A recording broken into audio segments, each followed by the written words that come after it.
إياك نعبد وإياك نستعين اهدنا الصراط المستقيم صراط الذين أنعمت عليهم غير المغضوب عليهم ولا الضالين.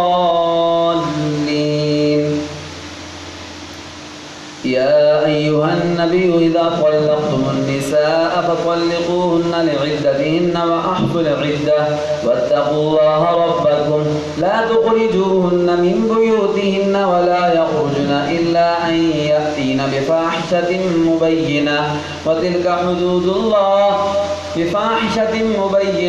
ومن يتعد حدود الله فقد ظلم نفسه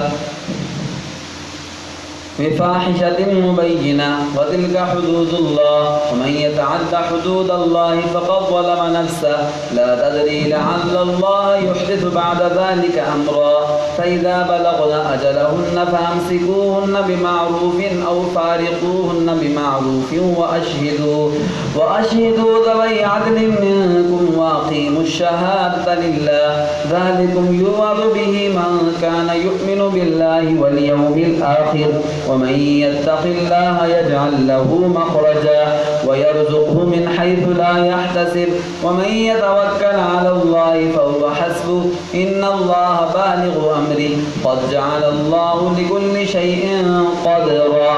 واللائي يئسن من المحيض من نسائكم إن ارتبتم فعدتهن 3 أشهر واللائي لم يحضن وأولاة الأحمال أجلهن أن يضعن حملهن ومن يتق الله يكفر عنه سيئاته ويعظم له أجرا.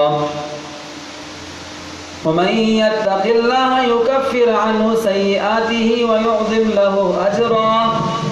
ومن يتق الله يجعل له من أمره يسرا ذلك أمر الله أنزله إليكم ومن يتق الله يكفر عنه سيئاته ويعظم له أجرا. أسكنوهن من حيث سكنتم من وجدكم ولا تضاروهن لتضيقوا عليهن وإن كن أولاد حمل فأنفقوا عليهن حتى يضعن حملهن فإن أرضعن لكم فآتوهن أجورهن واعتمروا بينكم بمعروف وإن تعاسرتم فسترضع له أخرى لينفق ذو سعة من سعته ومن قدر عليه رزقه فلينفق مما آتاه الله لا يكلف الله نفسا إلا ما آتاها سيجعل الله بعد عسر يسرا.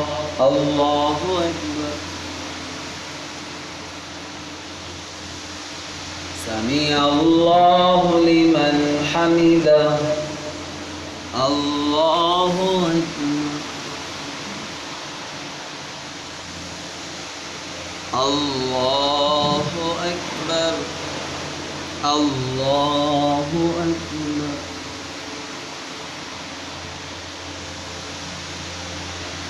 الله أكبر. الحمد لله رب العالمين الرحمن الرحيم مالك يوم الدين إياك نعبد وإياك نستعين اهدنا الصراط المستقيم صراط الذين أنعمت عليهم غير المغضوب عليهم ولا الضالين. وكأي من قرية عتت عن أمر ربها ورسله فحاسبناها حسابا شديدا وعذبناها عذابا نكرا فذاقت وبال أمرها وكان عاقبة أمرها خسرا. أعد الله لهم عذابا شديدا فاتقوا الله يا أولي الألباب الذين آمنوا قد أنزل الله إليكم ذكرا رسولا يتلو عليكم آيات الله مبينات ليخرج الذين آمنوا وعملوا الصالحات من الظلمات إلى النور ومن يؤمن بالله ويعمل صالحا يدخله جنات تجري من تحتها الأنهار خالدين فيها أبدا قد أحسن الله له رزقا. الله الذي خلق 7 سماوات ومن الأرض مثلهن يتنزل الأمر بينهن لتعلموا أن الله على كل شيء قدير وأن الله قد أحاط بكل شيء علما.